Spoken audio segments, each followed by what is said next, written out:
Dieu a déjà préparé quelque chose pour vous, mais vous, êtes-vous prêt à recevoir ce que Dieu vous a préparé? Restez avec nous dans Jouissez de votre vie.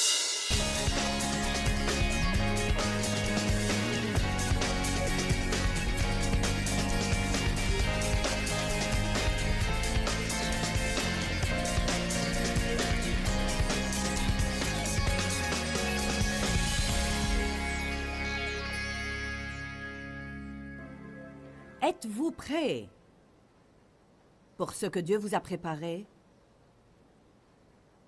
Et vous savez, si vous ne l'êtes pas, quoique Dieu vous ait déjà préparé des choses, vous ne les recevrez jamais. Quand on arrivera au ciel, combien de bénédictions non réclamées va-t-on trouver avec notre nom dessus, qui étaient en réserve dans notre casier? Je crois vraiment ce que je dis. Et je peux le prouver bibliquement.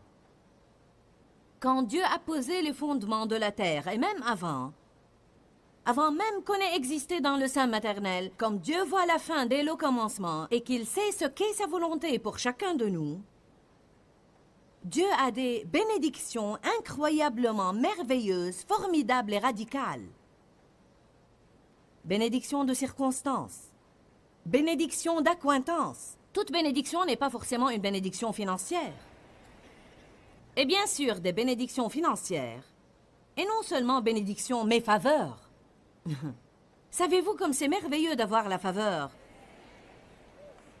Ou d'être suffisamment conduit par l'Esprit de Dieu pour être à la bonne place au bon moment? Moi, je voudrais certainement réclamer et profiter et apprécier autant de mes bénédictions et autant de mon héritage qu'il m'est possible d'avoir. Pour deux raisons. Premièrement, nous voulons tous jouir de la vie. Et deuxièmement, je crois que Jésus est mort pour cette raison. Et je crois que ça lui apporte de la joie. Quand on devient assez adulte pour pouvoir recevoir la plénitude de ce qu'il a pour nous. Je ne sais pas si vous pensez différemment, mais moi, je ne veux pas passer ma vie à parler de la terre promise et ne jamais y entrer. Je veux y vivre. Éphésiens chapitre 2, verset 10. Car nous sommes l'ouvrage de Dieu. C'est lui qui nous a fait.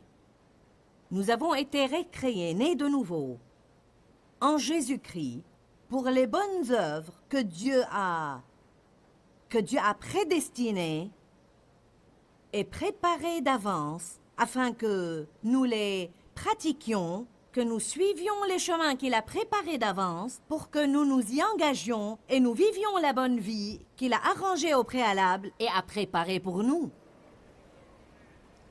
Il dit qu'avant même qu'on soit arrivé ici, Dieu avait formé des desseins bienveillants en notre faveur. Il a conçu à l'avance un bon plan pour notre vie. Il a présenté un bon chemin et il a dit, maintenant, tout ce que vous devez faire, c'est le prendre. Allez, marchez-y. Puis, si vous voulez bien aller à 1 Corinthiens 2, 9.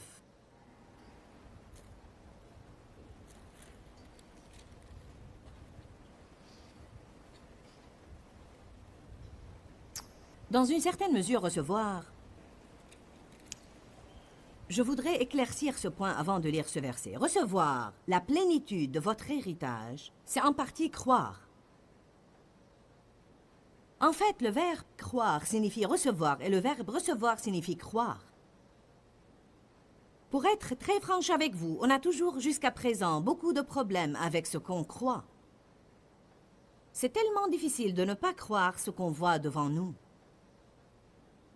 Dans l'économie de Dieu, et ce que j'entends par l'économie de Dieu, c'est la manière dont Dieu fait les choses. Suivant les lois spirituelles, parce qu'il y a des lois spirituelles qui régissent le royaume de Dieu. Il y a des lois spirituelles qui gouvernent les choses du royaume. Les semailles et la moisson, par exemple, sont une loi spirituelle. Vous ne pouvez pas l'éviter, ça marche à chaque fois. Vous moissonnez ce que vous semez. Un point, c'est tout, c'est sans discussion. Qui sème la miséricorde moissonnera la miséricorde. Qui sème largement moissonnera largement. Qui sème chichement avec une mauvaise attitude moissonnera chichement avec une mauvaise attitude. Ah, si l'on apprenait que cette seule loi, ce que l'homme sème, il le récoltera.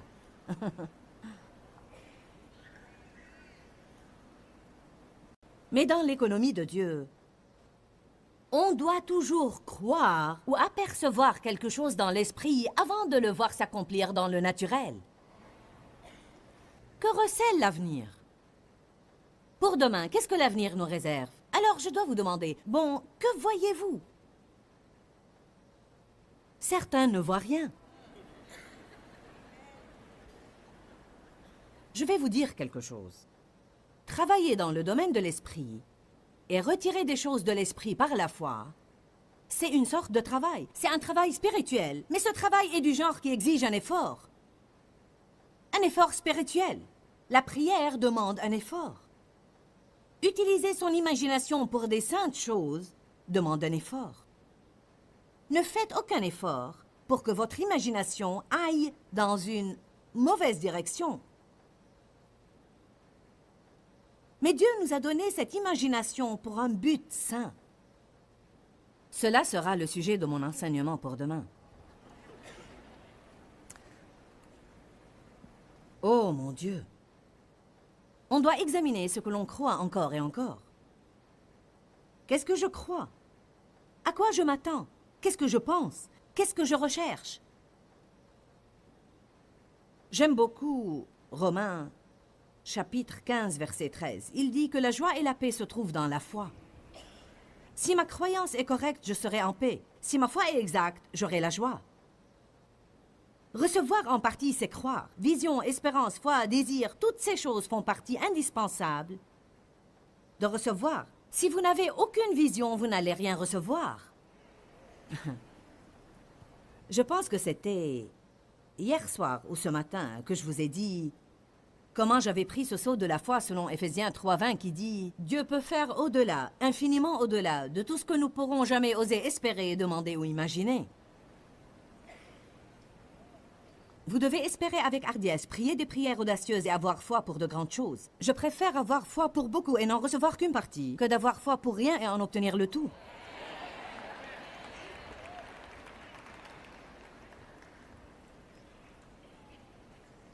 Je vous disais donc que j'ai décidé d'avoir foi pour des choses radicales et j'ai dit une vision nouvelle pour le ministère. Je veux passer à la télé dans chaque pays, chaque ville, chaque jour. Chaque pays, chaque ville, chaque jour. Chaque pays, chaque ville, chaque âme, chaque jour. On a mis de grands panneaux au bureau, de grandes pancartes qui disent cela. Et notre firme des achats médias à Tulsa a mis de grandes banderoles qui expriment cela parce que Habakkuk dit « Écris la vision.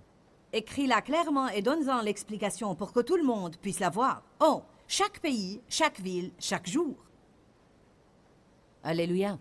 Alors j'ai prié une prière qui ne m'a même pas semblé raisonnable. Mon intelligence faisait tilt, tilt, tilt. Et même à ce jour, quand je dis cela, ça me gêne un peu. Mais vous pouvez même faire les choses qui vous embarrassent. J'ai dit, Éternel, je te demande de me laisser aider chaque personne sur la face de la terre.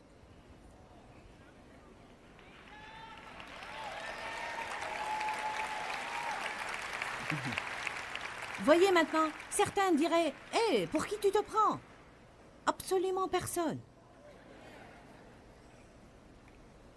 Mais s'il peut faire au-delà de ce que je peux oser espérer ou imaginer, et si j'ai assez de hardiesse pour le prier,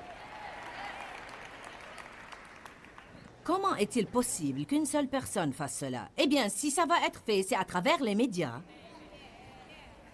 Et il est évident que Dieu m'a ointe pour un ministère de médias. Et donc, je vais le pousser autant que je peux le pousser jusqu'à ce que Jésus revienne me prendre. Je n'essaye pas d'être insolente ou prétentieuse. Je dis simplement, pourquoi ne pas essayer d'obtenir la médaille d'or? Pourquoi ne viser que l'argent ou le bronze quand vous pouvez ambitionner l'or? Amen. Si vous allez faire quoi que ce soit de grand, vous allez devoir pousser au-delà de ce que les gens pensent. Si vous n'avez foi pour rien, vous ne recevrez rien. 1 Corinthiens 2:9. Mais au contraire, comme il est écrit, ce que l'œil n'a pas vu, ce que l'oreille n'a pas entendu, et ce qui n'est pas monté au cœur de l'homme, tout ce que Dieu a préparé, fait et tient prêt pour ceux qui l'aiment vraiment, lui portent une déférente affection, lui obéissent promptement et reconnaissent avec gratitude ses bienfaits. Il dit, « Votre œil n'a pas vu, votre oreille n'a pas entendu, et ça n'a même pas pénétré le cœur de l'homme, toutes les merveilles ou les grandes choses que Dieu a préparées, a déjà apprêtées et a préservées. » Allez! Pasteur Donna me disait aujourd'hui qu'il vient d'emménager dans une nouvelle maison qu'elle a récemment acquise. Elle m'a dit qu'elle a loué dans un entrepôt 3 casiers qui consignent des boîtes pleines de trucs qu'elle doit encore déballer. Eh bien, vous avez un casier dans l'entrepôt du ciel. Vous avez une consigne de bagages au ciel qui a également beaucoup de choses qui doivent être réclamées et déballées. Y a-t-il quelqu'un selon l'esprit qui le croit? Pouvez-vous le sentir dans votre esprit? Vous n'avez pas nécessairement pris sur l'Évangile avec votre intelligence. Mais vous connaissez la vérité. Vous le sentez juste là, quand c'est vrai. Dieu a conçu une vie fantastique pour chacun de vous. En fait, si vous allez, et je pense qu'on va le faire quelques instants, allez au chapitre 4 de Galates. Vous voyez, la vocation principale de ma vie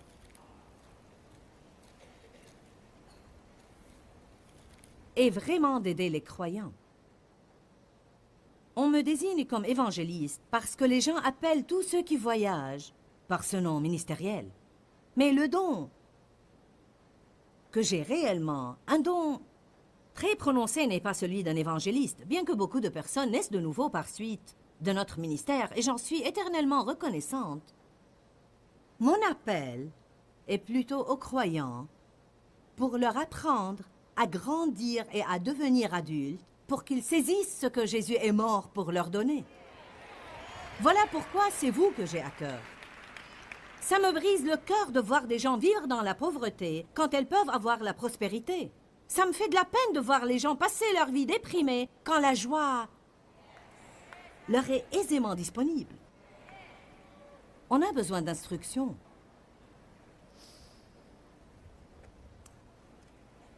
Galates chapitre 4, verset 1 dit « Aussi longtemps que l'héritier, que tout le monde dise « c'est moi ».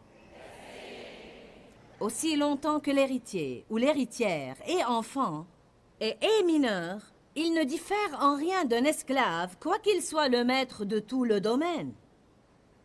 Mais il est soumis à des tuteurs et des administrateurs et des régisseurs jusqu'à la date fixée par son père.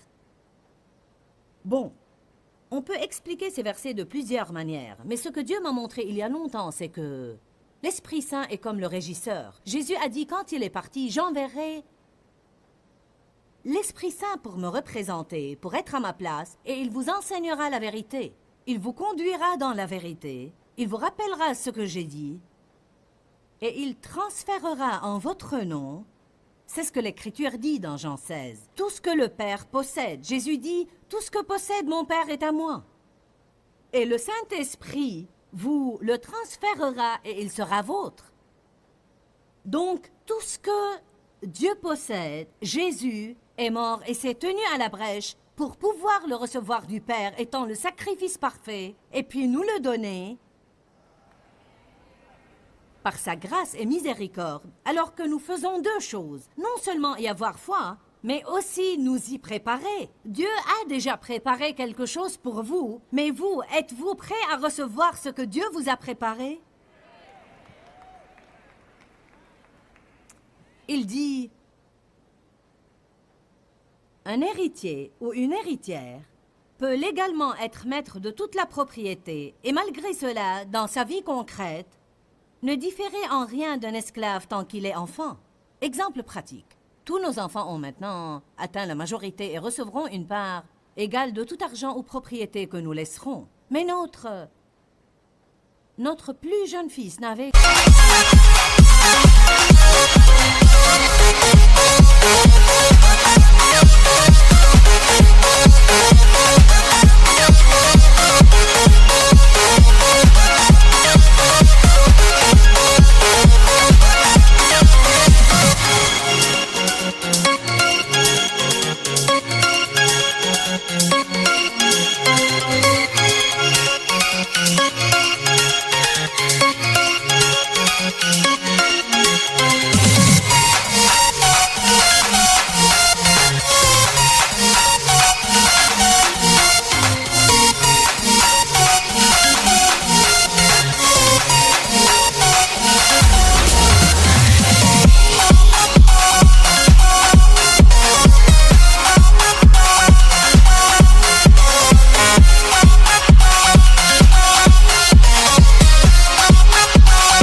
11-12 ans quand nous avions fait notre premier testament. Dans ce testament, nos directives étaient qu'il ne recevrait sa part de l'héritage que quand il aura 21 ans. Bon, pourquoi avons-nous fait cela? Non pas parce que nous l'aimions moins que les 3 autres, mais nous l'avons fait car nous l'aimions et nous savions qu'en tant qu'enfant, il n'aurait pas assez de sagesse pour savoir ce qu'il doit faire avec l'argent et nous ne voulions pas que ça lui nuise.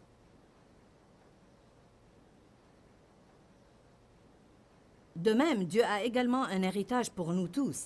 Mais nous ne pourrons le recevoir que si il est légalement à nous. C'est pourquoi vous entendez des prédicateurs vous exhorter à propos des promesses et comment on a toutes ces choses en entrepôt pour nous achetées par le sang de Jésus. Ça pourrait déconcerter les gens s'ils ne comprennent pas cette deuxième partie parce qu'ils pensent « j'entends parler de cette terre promise ». Et j'entends parler de toutes ces promesses et toutes ces bonnes choses et la prospérité et la guérison et le succès et toute cette victoire. Quel est donc mon problème? Ne me jetez pas des pierres. Grandissez!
On est tous en cours de progrès, c'est pourquoi vous êtes ici. Et voilà pourquoi les gens regardent ce programme en ce moment à la télé partout dans le monde, parce que vous voulez progresser avec Dieu. C'est considérable d'en venir au point où vous dites « Éternel, je veux savoir ce qui ne va pas en moi. Je veux savoir où je sors des normes. Je veux vraiment savoir dans quel domaine je ne te plais pas. Et je veux changer. Je n'ai pas peur du changement. Je n'ai pas peur de la vérité. Savez-vous comme c'est merveilleux de dire « Dis-moi la vérité, je n'ai pas peur de la vérité. » Mais vous savez, dans Hébreux, chapitre 5, allez-y pour un instant.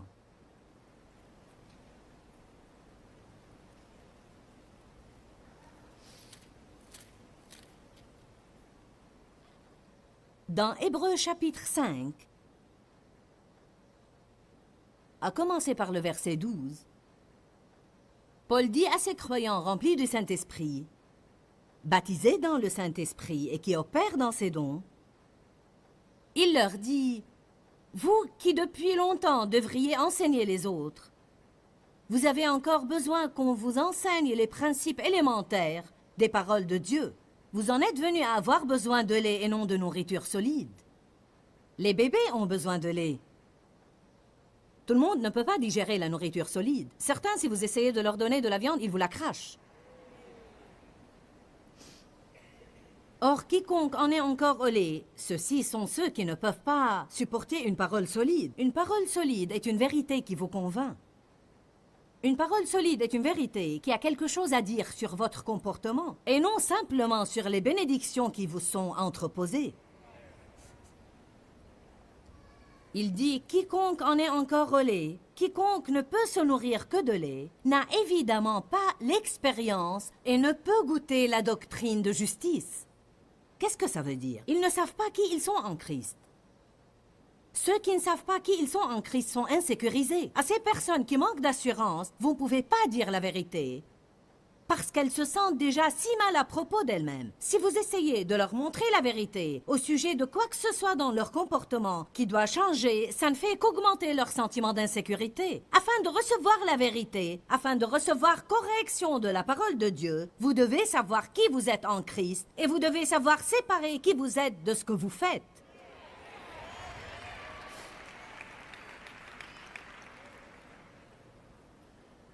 Vous voyez, une personne qui sait vraiment qui elle est en Christ. Prenons par exemple aujourd'hui, parlons des personnes qui sont vraiment créatives et comment on trouve parfois si difficile de corriger une personne dont l'esprit est créatif.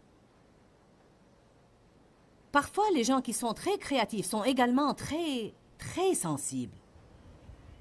Cela fait partie de leur don, mais ça peut également jouer en leur défaveur. Et les choses qu'ils créent, je veux dire les belles choses qu'ils conçoivent, font tellement partie d'eux qu'ils ne savent pas différencier ce qu'ils font de leur propre personne. Et s'ils produisent quelque chose que quelqu'un n'aime pas, ils en sont ravagés. Ainsi, on peut trouver difficile parfois de travailler avec des gens vraiment créatifs.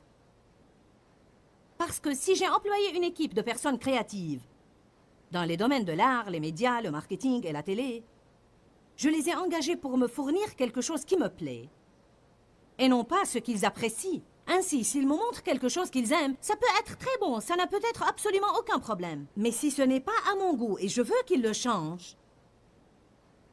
Et puis parfois, mes employés ne sont pas comme ça maintenant, parce qu'on a dû élaguer quelques-uns. Parce que franchement, c'est très difficile de travailler avec quelqu'un comme ça. Je suis trop occupée pour être prévenante et complaisante envers tout le monde à tout moment. Je ne veux pas être odieuse, je ne veux pas être grossière et rude, mais je veux juste ce que je veux. Et si je signe le chèque de paie, vraiment, il n'y a aucun mal avec votre travail. Je leur dis, ce n'est pas qu'il y a un problème avec ce que vous avez fait. Ça peut être génial pour vous, mais ça ne me plaît pas. Et je vous ai engagé pour faire ce qui me plaît.